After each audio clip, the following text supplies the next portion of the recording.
What's up, everybody? Nick Finzer back for another episode of Over Here. This time we're talking with the amazing young alto saxophonist Daniel Dickinson, who was the original orchestrator of this new trio who's putting out an album on Outside of Music coming out in May and June.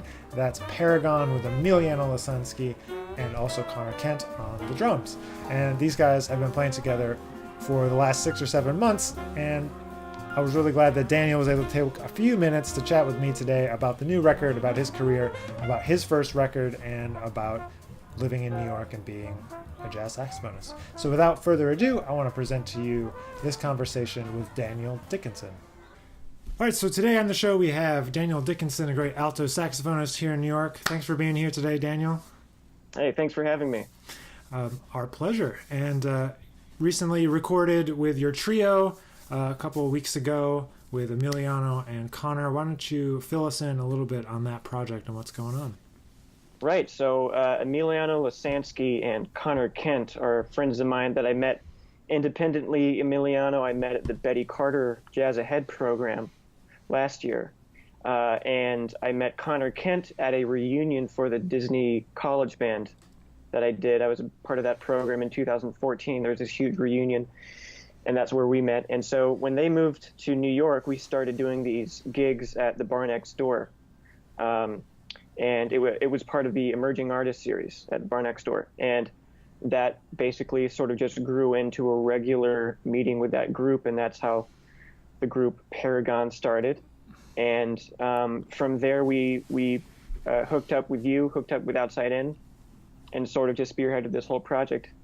We weren't expecting to do this project when we first got together. Obviously, it was sort of happening. We haven't been together that long, and it's been happening pretty fast. Mm-hmm. And it's been very exciting, obviously. Yeah. Well, it definitely doesn't sound like you just got together. It definitely doesn't. Sound... Well, I appreciate it. So let's back up just a little bit and kind of give people a little bit of background about you and what you're up to. And so why don't you let people know where you're from and kind of what you're doing in New York? So I'm from Jacksonville, Florida, originally. Everybody in my family plays an instrument. And so I was part of a musical family to begin with. I have 2 brothers that they played trumpet and trombone. My dad plays sax, my mom plays flute. And so going into music was something that didn't really take a lot of thought for me. It's something that was happening all around me to begin with. And had a lot of great teachers in Florida. Started on clarinet. And I started playing saxophone a few years after that, and graduated from high school, went to University of North Florida and studied with Bunky Green, the great Bunky Green, mm-hmm. Which was incredibly lucky for me. I was able to be with him 1 year before he retired. And from there, I also studied classical clarinet alongside my jazz degree, actually. I did a double major. Oh, wow. And did jazz studies on saxophone and classical clarinet performance. Studied with Guy Yehuda and Melissa Simmons on clarinet. Also, after Bunky Green retired, an amazing sax player named Todd Del Giudice came in to fill in for Bunky Green. Studied with him for 4 years after that. He was just amazing. After UNF, I went to Manhattan School of Music, and I'm finishing up at Manhattan School of Music this semester for jazz composition, studying with Jim McNeely. Nice. And that's sort of where I'm at right now, and playing with Paragon and doing gigs and freelancing and all of that. So writing a lot too. Totally. So was jazz always something? I know you said your dad plays saxophone, but was jazz always something that was around for you, or was that something Absolutely. You had to go seek out? Jazz was, well, the thing about where I grew up was that there were a lot of jazz musicians. There was actually really a thriving community of jazz musicians. Even though you probably wouldn't say there's a lot of jazz going on in the city, but there are a lot of great teachers there, a lot of great, institutions of jazz education there. Mm-hmm. And so I would say it was happening around me a lot. And of course, my family, my brother Scott was playing jazz a lot. My other brother Chris was playing classical trombone mainly, but they were both playing jazz. I was listening to jazz as a kid growing up all the time. Gotcha. So are they still playing, your brothers? Do they still play? They do. My brother Scott still plays trumpet. He's in Orlando. He's teaching at Full Sail University. Oh wow, cool. Teaches some music classes there. And my other brother Chris has since become a literary guy. He's a PhD candidate from Baylor University now. But he still plays trombone. Yeah. Nice. So when you were going to school down there, I know you started a relationship with Ulysses Owens. Is that right? Right. So Absolutely. how did that come to be, and what's kind of, I think he maybe also produced your first record. Is that right? That's right. I was in the combo program led by Lynn Ariel at University of North Florida, and had written an original composition. There was a master class. It was Christian McBride was doing a master class on combo playing, and just sort of like, communicating with other members of the group and all that. And Ulysses Owens Jr. was there as well. He was offering some of his great insights as well. And after hearing my composition entitled Exodus, which is on my first album, he approached me about having his own group record my composition, potentially. And it ended up on his album called Onward and Upward. Okay, yep. Yeah. And after I went to the CD release for that, he held it at Dizzy's here in New York. He then subsequently approached me about producing an original record of all of my original stuff, and so that's basically how that happened. And we went over to Brooklyn, recorded in Bunker's studio, and did some of my own compositions, some of my arrangements with a great ensemble. He pulled in a lot of favors for me. So I owe a lot to Ulysses Owens Jr. So nice. And so what's that record called? Your first one?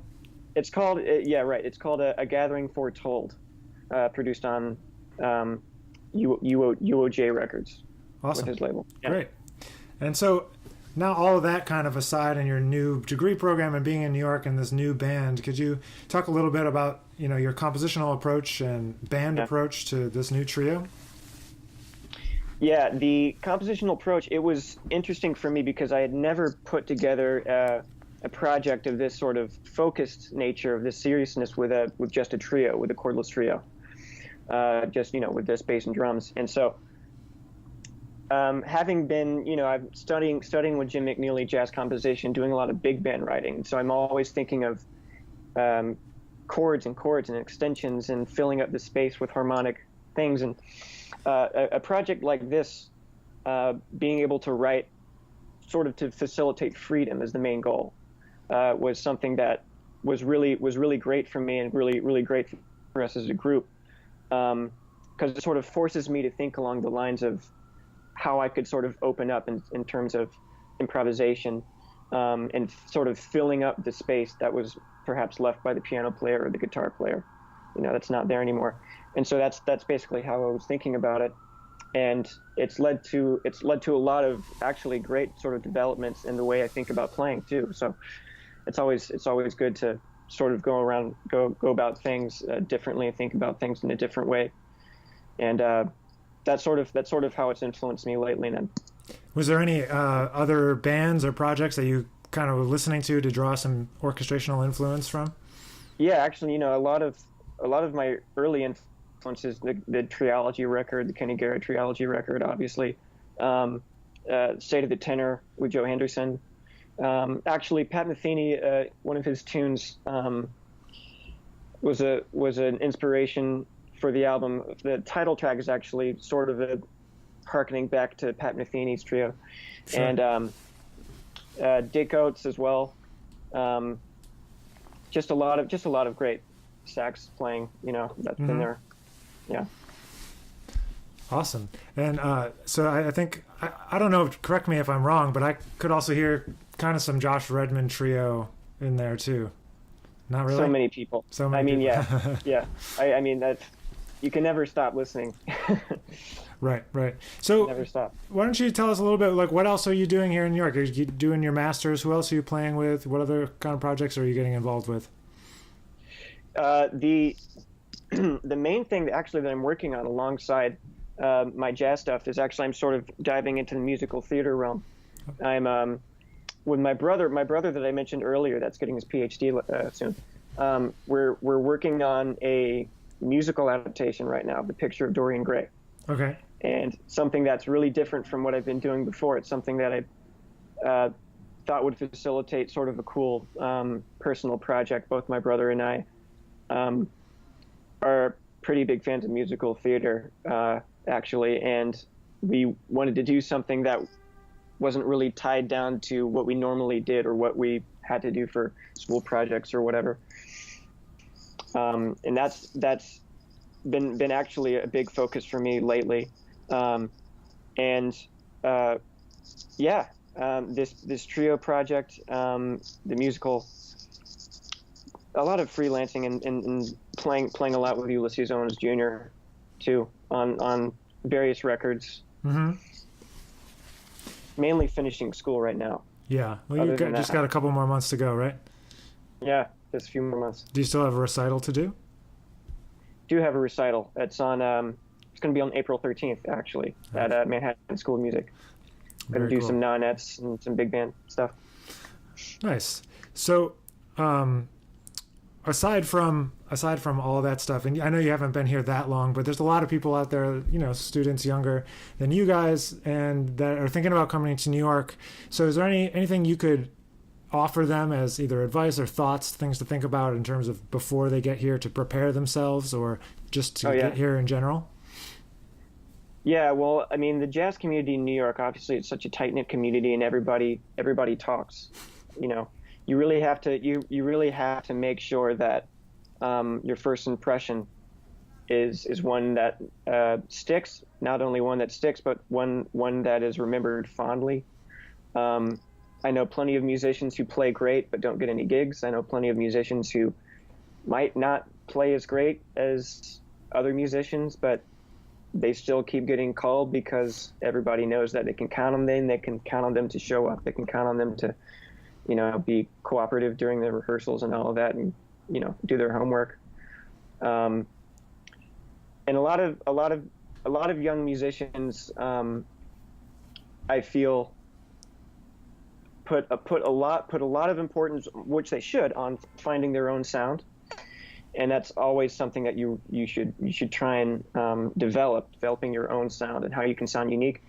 But actually, going back to Pat Metheny, there was this sort of master class he did that I watched one time, and he was saying, when you're young, when you're developing a sort of view on how you would approach jazz and how you would approach playing it when you get to that stage, you really should focus on getting good.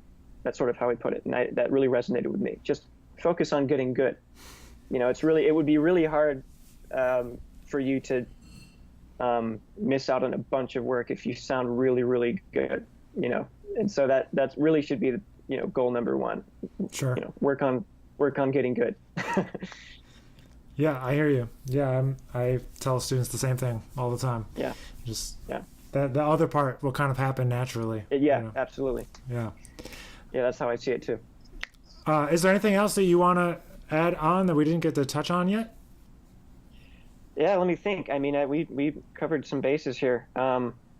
What's the best way for people to stay in touch with you and find not only the new record, but maybe the last record, and listen to you? You can keep in touch with me a lot of ways. I have a Facebook page, Daniel Dickinson, and my website, dandickinsonmusic.com. I'm regularly posting stuff on there and updating that, and on Instagram, Twitter, all that kind of thing. Awesome. Any number of ways. Perfect. So. Awesome. Well, we're super looking forward to getting the record out and having people hear it. And thanks so much for taking a few minutes to share some thoughts. Hey, thanks again for having me. Of course. All right, man. Have a good one. I'll talk to you soon. All right. Thanks so much, Daniel. We're really glad you could be here on the show today. Much appreciated. And if you haven't yet, please check out the links in the descriptions, and so you can go and check out the pre-order for Kin, the new album from Paragon, the trio with Daniel, Connor Kent, and Emiliano Lasansky. These guys are doing great work, and I'm really excited for them. They're going to have some CD release shows coming up, so please stay tuned for that. Subscribe to the podcast and the video channel of your choice. We're always having new stuff come out, and we're really glad that you could be here today. My name's Nick Finzer. This has been Over Here, and we'll see you guys back here real soon.